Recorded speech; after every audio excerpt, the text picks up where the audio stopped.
Hey. You're not supposed to be awake at this hour either, are you? That's exactly why we're here.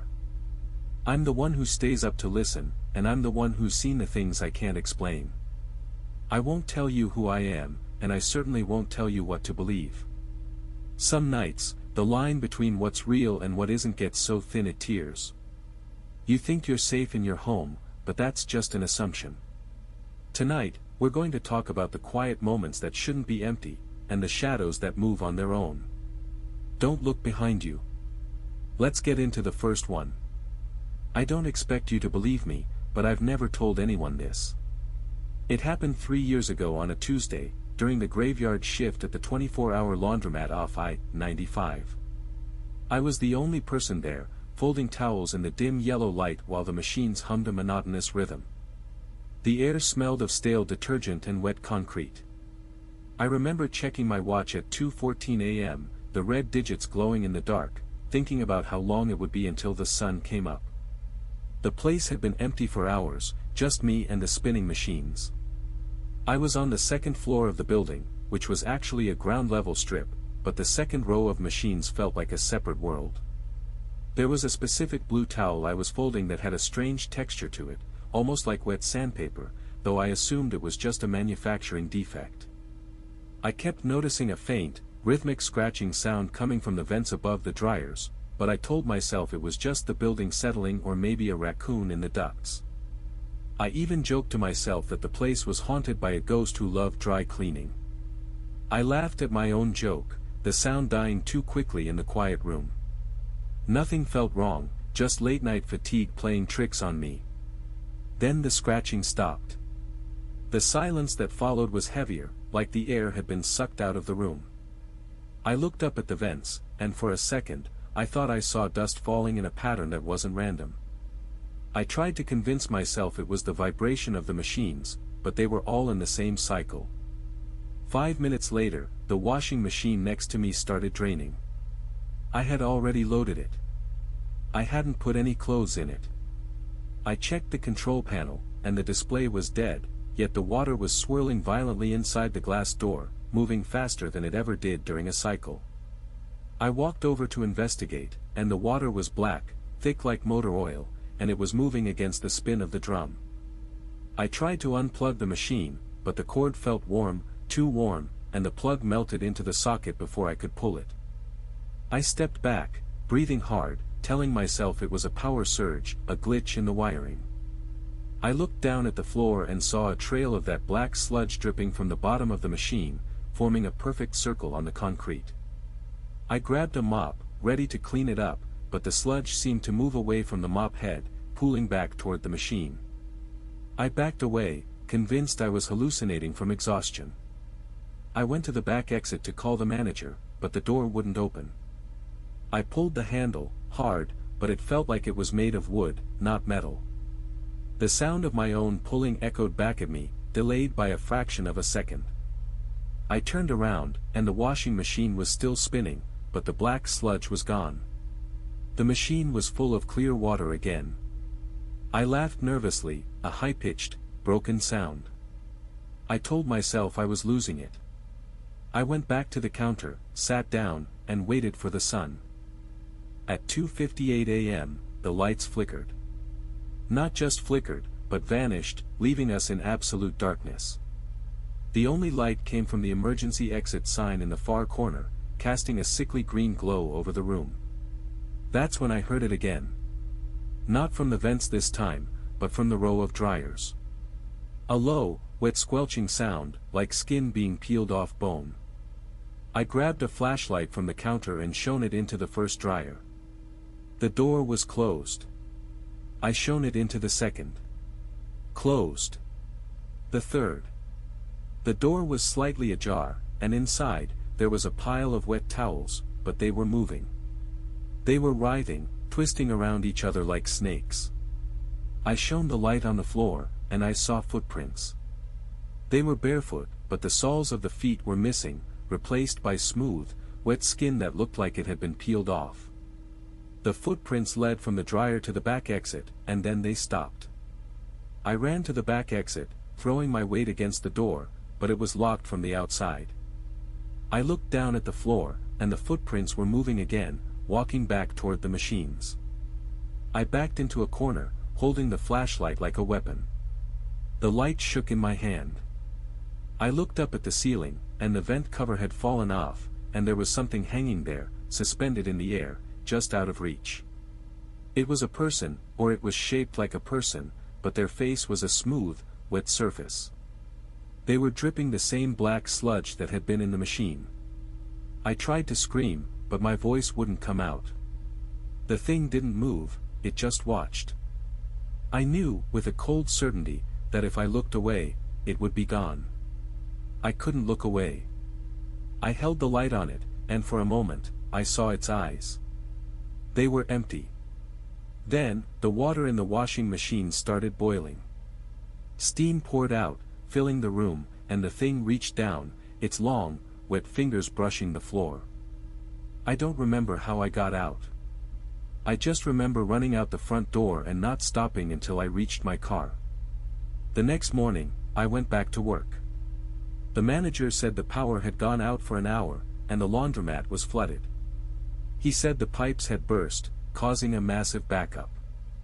I cleaned the floor, but the black sludge was still there, stubborn and sticky. I found a single towel in the back, the one I had been folding. It was dry, but it was soaked in that same black sludge, and the texture was exactly like wet sandpaper. I threw it away. I don't go back to that laundromat anymore. I take a different route. Sometimes, when I'm washing my clothes at home, I hear the sound of water draining in my basement, even though I have no pipes down there. And every time I turn off the light, I see that same green glow in the corner of my room, waiting for me to look away. This happened to me 2 years ago, back in October. I was driving through the dense pines of northern Idaho, far off any main highway, looking for a cabin I'd rented online for a weekend of solitude. The GPS died at the edge of a tree line, leaving me with a dusty map and a full tank of gas. I found the place an hour later, a lonely A-frame perched on a ridge overlooking a fog-choked valley. It was cold, the kind of cold that seeps into your bones even inside, and the silence was so heavy it felt like pressure in my ears. I set up camp in what was supposed to be the living room, a small space with a wood stove and a view of the treeline. Everything seemed fine at first, aside from the oddity that the door I came through had no lock, just a simple deadbolt that felt loose in the frame. I chalked it up to age and neglected maintenance. The first night, I lit a fire and poured a glass of whiskey, enjoying the quiet. But around midnight, I noticed the temperature had dropped, not gradually, but instantly, as if someone had opened a window I was sure was sealed shut. I felt a strange draft that smelled of wet earth and something metallic, like old pennies, swirling around the room. I assumed it was the old house settling or a crack in the siding, so I moved a chair closer to the fire and tried to read, but the pages seemed to blur as my eyes strained against the flickering light. By the second night, the atmosphere in the cabin had shifted from merely cold to actively hostile. I woke up to the sound of footsteps on the floorboards, heavy and deliberate, pacing right outside the bedroom door. I waited, holding my breath, until the sound stopped, only to begin again from the other side of the room, as if whoever was out there was circling the furniture. I checked the windows, all locked tight from the inside, and the door, still no lock, just that flimsy bolt. I decided to sleep in the truck in the driveway, but the radio static seemed to mimic my own heartbeat. The next morning, I found my shoes lined up neatly by the door, facing the wood stove, though I was certain I'd left them haphazardly by the entryway the night before. I tried to rationalize it as sleepwalking or a trick of the light, but the air felt thicker now, harder to breathe, as if the cabin was inhaling along with me. That third night, the silence broke in a way I can't describe without sounding crazy. I was sitting in my sleeping bag on the floor, staring at the dark window, when I felt the weight of a presence directly behind my head. It wasn't a sound, it was a physical pressure, like a hand pressing against my forehead, cold as ice. I spun around, heart hammering, and saw nothing. The fire had died out completely, leaving the room in a deep, suffocating gray. Then, I heard the scratching. It started in the corner near the ceiling, a slow, rhythmic dragging sound, like something heavy being pulled across the plaster. I crawled toward the corner, but the floor felt slippery, slick with a moisture that smelled of rot. I looked up, and for a split second, I saw a shadow detach itself from the wall, stretching tall and thin, blocking out the faint moonlight. It didn't have a face, just a smooth, dark void where features should be, and it was looking right at me. I couldn't move. I couldn't scream. The shadow simply lowered itself, and I felt a freezing cold sink into my skin, burning like acid, before the world went black. I woke up in the truck at dawn, the engine running cold, my body shivering violently despite the lack of wind. I drove straight back to town, checked into a real motel, and spent the next 2 days trying to shake the feeling of being watched. I never went back to the cabin. The landlord called it a mistake, a wrong listing, but the trail was real. I still have the cabin key, and every now and then, late at night, I can smell that same scent of wet earth and old pennies, even when I'm in a sealed room. Sometimes, when the power flickers in my apartment, I hear the floorboards creak from the corner, a sound that isn't my own. I don't expect you to believe me. It happened 2 years ago in the small, sun-drenched bedroom I grew up in, right before the summer I turned 20. I was the only one home, the house quiet except for the hum of the old ceiling fan and the distant traffic on the main road below. I remember looking at the digital clock on my bedside table, the red numbers glowing in the twilight, and feeling a strange, heavy pressure in my chest that made it hard to breathe. I thought I was just tired, maybe a little overwhelmed by the move I was supposed to make the next day, but the silence felt different that night. It felt like it was holding its breath. For months before that, my life was a loop of work and sleep in a house my parents still owned but rarely used. I kept the window cracked open in my room because the heat in July was unbearable. The curtains were a heavy beige fabric that I never pulled shut, letting the streetlights cast long, striped shadows across the floorboards. There was one detail that stood out, something small enough to ignore. I'd wake up in the middle of the night and feel like someone was standing at the foot of the bed, watching me. I'd open my eyes, squint into the darkness, and see nothing but the empty room. I'd convince myself it was just sleep paralysis, or maybe a trick of the light, and roll over to go back to sleep. I'd find my sheets pulled up higher in the morning, or a hair on the pillow that wasn't mine, but I'd always tell myself it was my own imagination, the result of too much stress and not enough sleep.